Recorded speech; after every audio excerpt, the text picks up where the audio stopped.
सलामुअलैकुम जनाब सजना प्यारे बेलियो तो मित्रों की हाल है।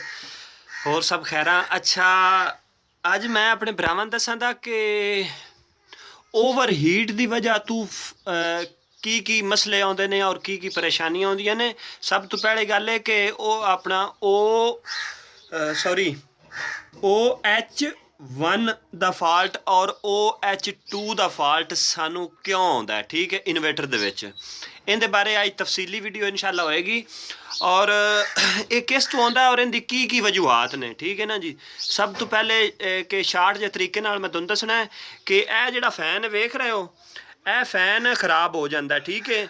हीट की वजह तू ज़्यादा हीट की वजह तू फैन खराब हो जाता है या कोई विच लीड इनकी हल जाती या कोई मसला बन जाए तो फैन की खराबी की वजह तू सानू इस जगह ते OH1 का फॉल्ट और OH2 का फॉल्ट सानू साडे सामने आ जाएगा, ठीक है।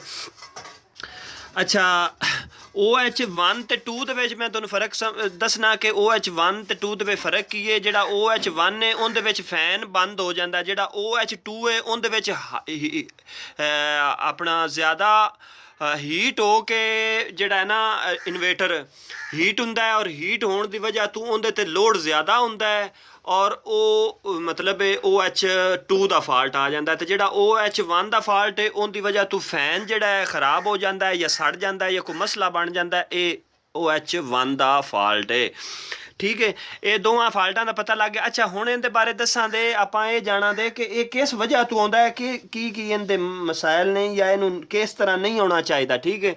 सब तो पहली गल तो है कि ए वेंदे पिओ तुसां इहदे उत्ते कोई चीज़ नहीं रखनी। फर्ज किया इहदा फैन है उत्ते लगा है, ठीक है ना जी। इहदे उत्ते कोई चीज़ नहीं रखनी।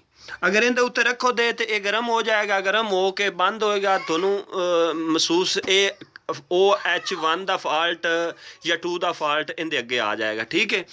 उस तो बाद होर कई चीज़ां ने कि तुसीं अगर फर्ज किया आटे वाली चक्की चलाते हो तो इत्थे डस्ट वगैरह आ जाती है, ये जम जाता है, इहदे विच कोई घाटा छट्टा या कोई चीज़ ऐसी आ जाती है, उनकी वजह तो भी ये OH1 का फॉल्ट जिहड़ा है आ जाता है, ठीक है। उस तो बाद होर बड़ियां चीज़ां ने। हाँ एक मेन चीज़ जिहड़ी मैं तुहानूं दसनी मेरे जहन च आ गई कि धुप दे उत्ते रखण दी वजह तो भी ये आ जाता है फॉल्ट, ठीक है ना जी। अच्छा धुप दे उत्ते ज़्यादा अगर रखां दे तो फिर ये जनाब खराब हो जाएगा साडा, ठीक है।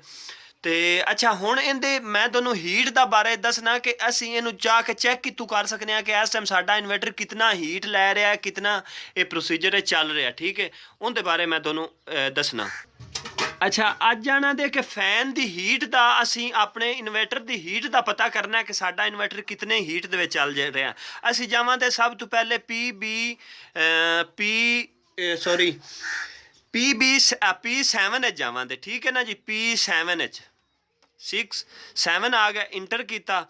अच्छा जी P7 दे विच आके असी P11 ते जावांगे, ठीक है। P7 11 ठीक है ना जी। P7 11 आ गया। ਇੱਥੇ ਇਹ ਸਾਡਾ ਹੀਟ ਅਪ ਹੈ। ਇਸ ਟਾਈਮ ਸਰਦੀਆਂ ਦਾ ਮੌਸਮ ਹੈ, ਹੀਟ ਨਹੀਂ। ਇੱਥੇ ਗਰਮੀਆਂ ਦੇ ਵਿੱਚ ਤੁਸੀਂ ਵੇਖੋ ਦੇ ਕਿ 40 ਤੋਂ 45 ਹੀਟ ਅਪ ਇਹਦੀ ਹੋ ਜਾਂਦੀ ਹੈ ਤੇ ਉਹਦੀ ਵਜ੍ਹਾ ਤੋਂ ਗਰਮ ਹੋ ਜਾਂਦਾ। ਗਰਮ ਹੋ ਕੇ ਜਿਹੜਾ ਨਾ ਉਹ ਮਤਲਬ HO1 ਦਾ ਫਾਲਟ ਜਿਹੜਾ ਹੈ ਉਹ ਆਉਣਾ ਸ਼ੁਰੂ ਹੋ ਜਾਂਦਾ, ਠੀਕ ਹੈ। ਤੇ ਉਸ ਤੋਂ ਬਾਅਦ ਇਸ ਤੋਂ ਅੱਗੇ ਇਹ ਮਤਲਬ ਆ ਰਿਹਾ ਹੈ, ਇਸ ਤੋਂ ਅੱਗੇ ਵੀ ਇਹ ਹੀਟ ਅਪ ਦਾ ਇਹ ਦੋਵੇਂ ਜਿਹੜੇ ਹਿੱਸੇ ਨੇ